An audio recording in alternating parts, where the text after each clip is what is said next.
Welcome into the install with Greg Cosell of NFL Films. Always a pleasure to hang out with the main man. That's Greg. I'm Buck. If you've not been a part of the podcast before, we're happy to have you. And if you're returning, certainly always a pleasure to talk some ball. Greg, we're going to take a look at some college players because in your downtime, you have been catching up not on players who are going to be in the NFL, though you are doing that as well. You are looking ahead to next year's draftable players. I know. I'm a little crazy, Buck. You know what I kind of do in the off season, and the off season for me really doesn't start till after the draft. Is I kind of start because I'm so focused on the draft at that point. My mind is there. I start looking at players who will be in next year's draft, and I've probably seen a whole bunch of guys, and I'll keep doing that for a few more weeks, and then I jump back into the NFL and spend about 6-7 weeks before the season kind of going through some things that I want to look at in more detail. So I'll start that maybe, mid-July. But yeah, I've been grinding away watching some college players. It's a lot of fun. I really enjoy it. Yeah, no, and certainly I'm excited to talk about some of these players. But I guess, Greg, as you've gone, just a larger theme before we talk about specifically players and specifically players that the University of Tennessee is going to see on their 2023 schedule. Trends in college football that you might have noticed. I know, are you at this time, is it more specific to the player as opposed to what's being done on a larger offensive or defensive scale? Or are there any trends that you've noticed that you've enjoyed picking up? Or it's mostly players, but I've had some conversations with some people, and normally when I watch college, I stay focused on individuals, but when you watch defense, you and certainly quarterbacks, but defense even more so, you have to have a sense of what a player is being asked to do within the context of a defense. You can't just watch him in a vacuum. You have to have a sense, let's say if you're watching a corner, what is the coverage? And granted, you're not going to know every single time exactly what the coverage is because you're not there in the meetings and there's always little tweaks. Like, I'll give you a great example, and we'll talk about some Georgia players today because it just seems like on defense, all they do is retool with these 5-stars that are just phenomenal players. But what Kirby Smart does at Georgia is as detailed as any defense in college football. And you could say the same about Alabama. But those two schools probably, and maybe there are others, but they stand out because they're in the SEC, and I tend to watch a lot of the SEC, as many people do. Those guys do so much. In fact, I spoke to someone who would know far more than I would, who said that Georgia and Alabama do more things on defense than some NFL teams in terms of, tactics and schemes and, and things and all the checks and, pre-snap. And when I learned that and learned some of the things that Kirby Smart does when I was watching Georgia's defense, because I watched 4 guys on Georgia's defense, and they have even, I think, maybe 1 or 2 more than that, but 4 guys in particular, I started to really notice, wow, they do a lot of stuff because don't forget, you have to teach that stuff, Buck. It's not just, it doesn't just look great when you're watching on Saturday and you go, wow, they have a great defense and they have a lot of 5-stars. Yeah, they do, but it's the coaching. They're very detailed. There's not busts. Guys don't make mistakes, and they do a lot, which means that their coaching staff has to be absolutely phenomenal in the way they teach it. Because the one thing about defense, if somebody makes a mistake, particularly on the back end, you give up touchdowns. And we know Georgia doesn't give up many touchdowns. Not in the last couple of years, certainly. No. Got that thing operating at a high level. And let's start with a couple of Georgia defensive players, since you've mentioned you've been watching 4 of them at this point.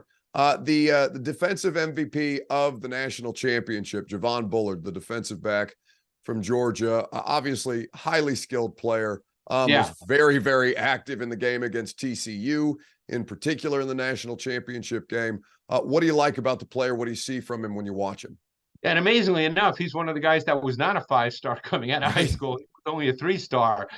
But he essentially plays in the slot for them. Now, again, we'll see what happens this year. There's always changes because players leave and others are back. But, it's possible he could move and become a safety because they lost Christopher Smith. The other safety, Starks, is still there. So I'm curious to see if Bullard stays in the slot where he's very, very good. He's physical. He's competitive. He's a tough run defender. You know, a lot of people don't think about the slot in terms of the other things besides coverage. But, you know, in the slot, you have to be physical. You have to defend the run. They blitz players in the slot. Georgia does that. He had a sack on a blitz, a number of snaps in which he did do that. But I think he's a really, really good player. They play a particular coverage without getting into the details of it in which he excels. In fact, he had an interception from that coverage in the championship game against TCU. So he's a really good prospect. As I said, I'm just curious to see how he's deployed this year. You know, I want to ask you a question, Greg, about playing in the slot specifically, because at least here in Tennessee, what we've seen Mike Vrabel and that defensive coaching staff do a lot of times is even if a corner, say Roger McCreary or Christian Fulton, who's played primarily outside in college, they tend to start them or get them reps in the slot early on. Yeah. Maybe it's because they think they have the skill set to play in the slot, but there does seem to be an emphasis by the defensive coaching staff here to get them familiar with everything that's going on when they are in the slot, because it affects every level of the defense. Yeah, and keep in mind that you could make the argument, quite frankly, that the two most important defenders on a defense are the slot defender and the boundary safety.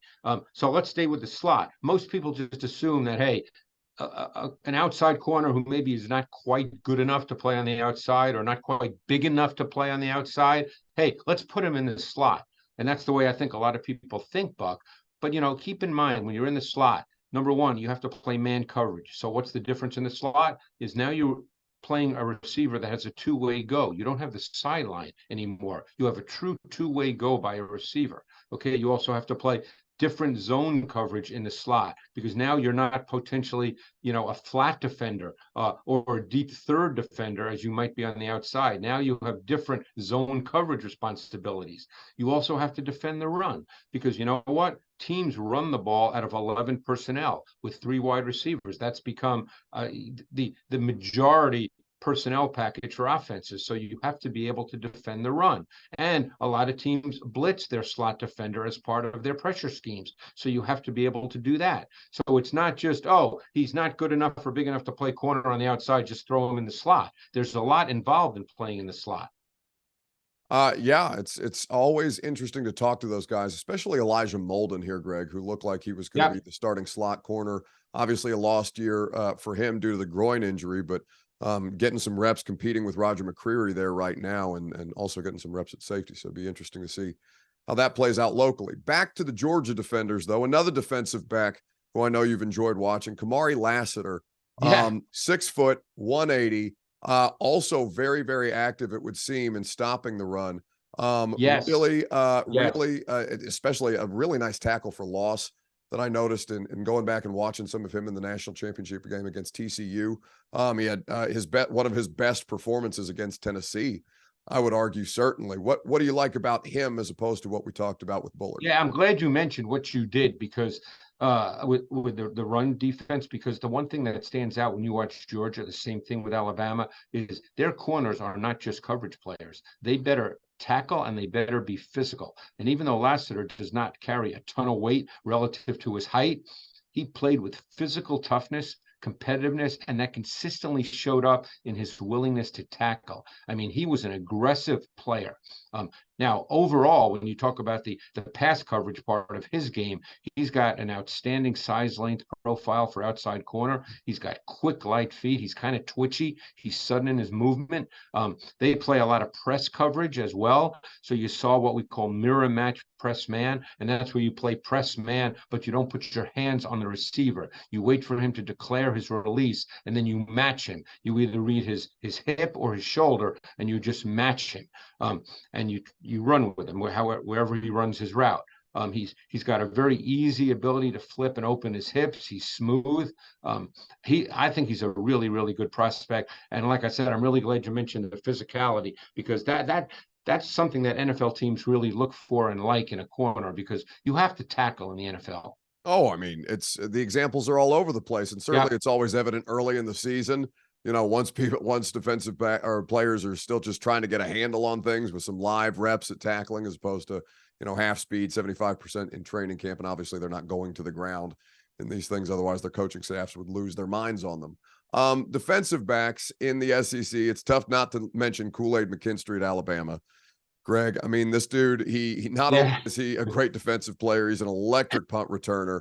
I mean, the guy is as versatile a player as I think you might find in college football. Yeah, and now again, he is a 5-star recruit. He was the number one corner prospect in the nation. He came out of Birmingham, Alabama. He was a top 25 player in the nation, regardless of position. This guy's kind of fun to watch. Now it's funny. You watch these guys, when I do my sheets now, because these guys have another year of college ball, I don't type up a transition yet because they have another year, but I do the strengths and the weaknesses. And I think there are some things that he probably needs to work on. But if you just talk about the traits that you want in an outside corner, as you think about him at the next level, he's got these traits. I mean, this guy has smooth, loose hips. He's got easy, fluid transition. He changes direction really easily. I mentioned mirror match press man. He plays that at a really high level. He's so patient. He's controlled. He matches the releases and the routes. He has speed to run with vertical routes. If he plays off coverage, one thing you look for in a corner, can he plant and drive on routes in front of him? Because that's the whole point. In off coverage, obviously, there's a lot of routes in front of you. So you have to be able to plant and drive. You have to be able to read the routes and then close with quickness and burst. He can do that. The other thing that stood out, I thought that he did a really nice job in zone coverage, where you have to recognize routes and combinations, and you have to have communication skills. I thought he did that really well. He's, barring anything unforeseen, Buck, I would imagine, because corner, as we all know, is a premium position in the NFL, I would say he'll end up being a top 12, top 15 pick in the draft next year. As I said, things change, things happen, but if he, plays all the games, no major injury, all is normal as we would expect it to be, I think he's that kind of prospect. Yeah, he had 15 pass breakups last year, 2 fumble recoveries, a pick that he took back for about 30 yards. He's an electrifying athlete to watch. Greg, and this may be a question that you might not be able to answer yet, because we have seen a fair amount of Kevin Steele, their defensive coordinator, who's been with Nick Saban in years past. He'll be back under Nick Saban this year. And the questions about Alabama on defense in the last couple of years, because it's not been quite what we've associated with Nick Saban type defenses. I wonder what might pique your interest about what Kevin Steele might do differently from their previous defensive coordinator. It's interesting because when you look at their players, they've got a lot of really good players, which is to be expected, Alabama. But, I think that, and again, someone listening who follows the SEC overall closer than I do might have a better answer to this, and I could be wrong in what I'm saying. But I know going back a number of years, one of the things that is always kind of, I don't want to say giving Nick Saban trouble, but I think that he's had to deal with, which he didn't have to deal with before, and maybe he's still working through how he best wants to deal with it, is quarterbacks that can make plays outside of structure. For those who remember, it sort of really took shape when they played Johnny Manziel, and I can't remember what year that was, but I know they put up more than 40 points on Alabama, and that was kind of a surprise at that unheard point. of at the time. Yeah, I'm sure you remember it, and I'm sure many people do. But I think that because more and more quarterbacks in college and even in the NFL certainly make plays outside of structure now. Those second reaction plays that break down the discipline of defenses, I think that just becomes a more difficult thing for, a Nick Saban style defense to deal with. And again, I could be speaking at a school, but it just seems to me that that's been a little bit of an issue. And, it's an issue for everybody. It's a tough thing to deal with. But they still get 5-star players. They've got really good players. The difference is if you talk about interior defensive linemen, those big guys inside, those guys are not as big of factors when you get quarterbacks that can move around. Yeah, and certainly one guy who will be tasked with corralling quarterbacks who can make plays outside of structure or possess that mobility that we're talking about. Dallas Turner, who's going to be another one of these top prospects coming out of Alabama, 6'4", 242, just the length, Greg. And obviously, I mean, he is the kind of defensive edge prospect that I think people have seen come out of Alabama. He seems like he is going to be the talk of college football this year. He'll be one of those guys, in my opinion. I watched 6 Alabama games. on the coaching tape in their entirety on defense, and he really stands out to me. I mean, he's a high level athlete. Like, for instance, he's not as necessarily quite as powerful as Will Anderson, but he's a looser athlete than Will Anderson. He's a more bendy, flexible athlete. But he also showed strong, heavy hands that at times shocked both tight ends and offensive tackles, and he pushed them back. He showed some strength and power in kind of that 6 to 10 inch area, which you'd like to see. You know, he's kind of stronger than his kind of sinewy frame might indicate. But if I can interrupt you just for a second, Greg, the importance of that 6 to 10 inch area, if you could just kind of expand on that for the audience.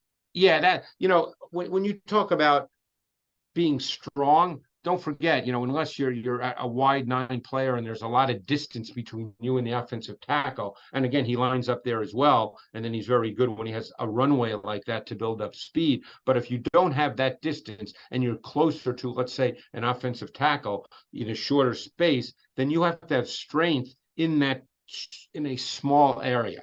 And he showed that. And very often we talk about strong, heavy hands, and that's what he showed. And that's not necessarily a function of having a lot of weight. You know, it's like in baseball. I know there's no baseball team in Nashville, but, you know, you don't have to be 6'3", 225 pounds to be a power hitter in baseball, because it comes from other things. It comes from torque and transfer of weight. You know, so even though Dallas Turner looks thinnish and he's, you know, long and he's only 240-ish or so, he plays with strong, heavy hands, and he does have the ability to move people, because strength and power are two different things. Strength is the ability in confined space. Power is strength in motion, moving people. And he showed the ability on tape from 2022 to be able to do both. It's just going to be such a fun year in the SEC. SEC always hugely competitive, hugely entertaining. The schedules this year are fascinating. And the last year that we'll see before they add Texas and Oklahoma into the mix. And that'll be interesting too. I mean, obviously those schools, you know, recruit really well, and you know, college football is changing, because even in the Big Ten, you're going to see USC and UCLA, which sounds very weird that two Los Angeles schools are in the Big Ten, but you know, things are changing. Hey, Greg, listen, we'll get a road trip out to LA. You and me will go see the Hoosiers when they play at UCLA or USC. It'd be a great time. There you go. Were you surprised that Jackson Davis did not go in the first round?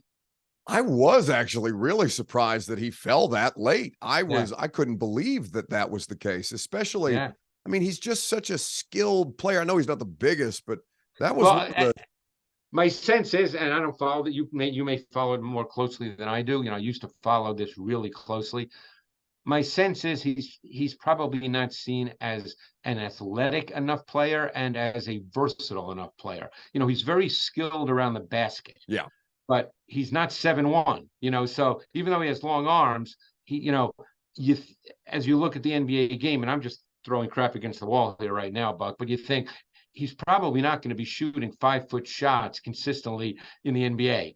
So, you know, what's his skill set beyond that? You know, we didn't see a lot of mid-range jumpers from Trace Jackson Davis at Indiana, and he's going to have to develop that part of his game. And certainly the three-point shot is not what's been a part of his game. No, and I don't think that's where he's going to, you know, he's not going to become that guy anyway. Right. But I just hope he makes it. I mean, you remember Noah Vonlaw, who is was at Indiana. I think he stayed there 1 year. You know, athletic guy, he seemed very gifted, and he's still in the NBA, but he's never really played very much. No, Thomas Bryant the same. They have a bunch of those dudes wandering around out there in the NBA, Greg. They just always seem. Bryant's had his moments, though. He's had some games. With the Lakers and the Wizards, a couple of certainly more than Noah Vonleh. I would yeah. A little bonus Indiana basketball coverage. Who'd have thought? There you go. Hey, you know, Greg, a man of many talents, but we will let him put his talents to rest for our purposes here. In the meantime, I know he's going to go back to grinding some tape. We're going to take the July 4th week off, so enjoy yourselves, Greg. Enjoy your holiday as well, and looking forward to coming back and talking a little Tennessee prospects with you when next we meet. Thanks, Buck. Appreciate it. Have a good holiday.